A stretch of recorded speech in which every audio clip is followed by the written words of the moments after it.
Kesuksesan, ketenaran, untuk diingat selamanya. Pengetahuan melebihi siapapun. Dan jangan lupa, uang. Itu yang ditawarkan. Tapi pertanyaannya, untuk mencapai itu semua, maukah kau menjual jiwamu kepada iblis? Sejauh legenda tentang iblis, setan, Lucifer, atau apapun penggunaan namanya, dia selalu ada kaitannya dengan musik.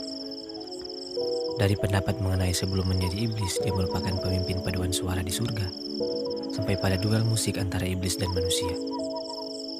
Sepertinya iblis sangat menyukai musik. Tapi ada satu legenda, cerita zaman lampau yang mengaung dari generasi ke generasi. Sebuah kisah tentang perjanjian dengan iblis. Why do you still do it? Why are you still out here? Well, it goes back to the destiny thing. I mean, I made a bargain with it, a long time ago, and I'm holding up my end What was your bargain? to get where I am now. Should I ask who you made the bargain with? with the chief commander. On this earth? And in this earth and then in the world we can't see. Itu adalah salah satu cuplikan wawancara dengan Bob Dylan, penyanyi folk, penulis lagu, dan pemenang Nobel Sastra. Satu-satunya musisi yang sampai ke titik itu. Pasti yang dimaksud Dylan tadi adalah itu, iblis. Tapi perihal perjanjian dengan setan ini jauh ke belakang. Mitologinya sudah ada dan mulai terkenal di tahun 1500-an. Satu cerita yang pertama paling terkenal yaitu Johann Faust. Faust merupakan magician dan alkemis asli Jerman yang konon membuat perjanjian dengan iblis yang bernama Mephistopheles. Dia menukar jiwanya dengan bakat. 100 tahun kemudian, legenda tentang perjanjian dengan iblis mulai merambah musik. Salah satunya adalah Giuseppe Tartini. Tahun 1713, si iblis muncul dalam mimpi Tartini dan membuat perjanjian untuk menukar jiwanya. Di mimpi itu, Tartini memberikan biolanya. Kemudian disetem oleh si iblis dan memainkan simfoni terindah yang pernah Tartini dengar. Saat dia bangun, dia langsung mencoba membuat kembali simfoni yang dia dengar dan menghasilkan suatu karya violin sonata in G, atau yang lebih dikenal dengan The Devil Trill Sonata. Sonata ini sukses, tapi menurut Tartini, itu tidak ada apa-apanya dibanding dengan apa yang dia dengarkan di mimpi. Ketertarikan iblis kepada biola tidak berhenti di situ. Ada violinis lain yang sangat terkenal, dan rumor yang beredar, dia juga telah menjual jiwanya ke iblis. Bagi banyak orang, dia adalah pemain biola terbaik yang pernah hidup, Niccolò Paganini. Dia sangat virtuoso, sangat hebat dalam instrumennya. Umur 7 tahun sudah mulai mengaransemen musik, dan umur 12 tahun mulai tampil. Saking jagonya dia bermain biola, orang-orang mulai mencurigai apakah betul Paganini telah membuat perjanjian dengan iblis, dan kemampuan bermain biolanya datang dari pengaruh gelap. Dengan wajah yang pucat, tirus, dan badan yang kurus menambah kesan terhadap pandangan orang mengenai perjanjian dengan iblis. Ada yang sebelum masuk ke konsernya harus membuat tanda salib dulu. Ada yang melihat Paganini tetap beraksi tanpa celah meski beberapa sedannya sudah putus dengan gaya dan gerakan-gerakannya. Bahkan orang di konsernya di Vienna pernah bilang dia melihat iblis mengikuti Paganini saat bermain. Dia seperti rockstar di zaman itu. Paganini meninggal di usia 54 tahun. Dan sebelum meninggal, dia menolak pastor yang ingin mendoakannya. Menambah kesan bahwa dia ada dalam suatu perjanjian gelap. Dan jiwanya bukan miliknya lagi.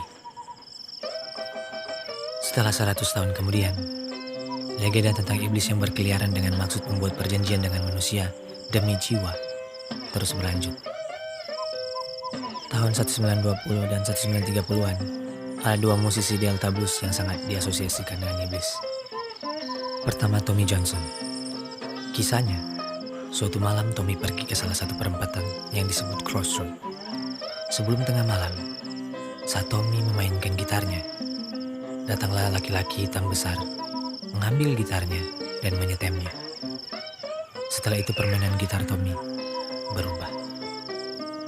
Yang kedua adalah Robert Johnson. Adalah pria yang legendanya paling terkenal jika membahas tentang perjanjian dengan iblis. Seorang musisi, penyanyi, dan gitaris yang sangat luar biasa dalam bermain gitar.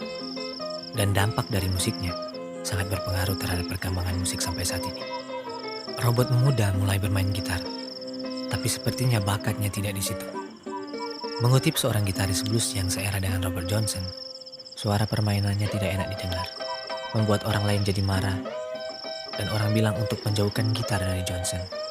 Suatu waktu Robert Johnson meninggalkan tempat tinggalnya, Robinsonville, dan saat dia kembali, semua berubah. Skill gitarnya menjadi luar biasa. Dia memainkan nada-nada di neck gitar tanpa celah, bersamaan dengan ritme petikan yang tepat.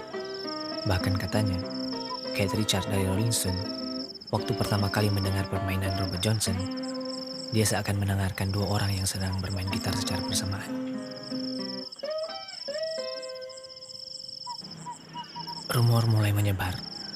Seperti Tommy Johnson pendahulunya, Robert juga katanya telah pergi ke Crossroad itu, menunggu si iblis saat tengah malam, dan membuat perjanjian untuk menukar jiwanya dengan kemampuan, ketenaran, dan semuanya. Bahkan jika kita mendengarkan musik dari Robert Johnson, sepertinya dia tidak ingin menutup-nutupinya. Di atas kemampuan bermain gitarnya yang luar biasa, lagunya mengandung lirik yang berkaitan dengan dirinya yang selalu dikejar-kejar oleh iblis, dan juga hubungannya dengan iblis. Misalnya, Hellhound on My Trail, dan lagu Me and the Devil Blues. 16 Agustus 1939, akhirnya iblis betul-betul datang menagih jiwanya. Johnson meninggal diracun di usia yang masih 27 tahun. Setelah itu cerita tentang musik dan perjanjian dengan iblis terus menyebar, dengan banyak musisi yang diduga telah melakukan perjanjian itu. Apalagi di era rock dan metal yang berkembang pesat, asosiasi musisi dan iblis sangat dikaitkan.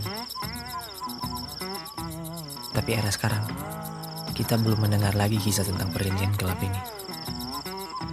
Pertanyaan besarnya, untuk segala hal yang bisa diberikannya, maukah kau menjual jiwamu kepada iblis?